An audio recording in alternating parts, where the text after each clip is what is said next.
الزفزوف شجرة أصلها من الصين، وتزرع في بلدان البحر الأبيض المتوسط من أجل ثمارها الشبيهة بالزيتون، وهو من فصيلة السدر.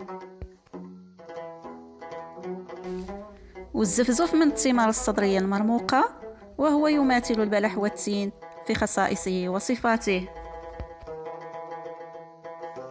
ويمكن استعماله في حالات الإصابة بالسعال أو القشع،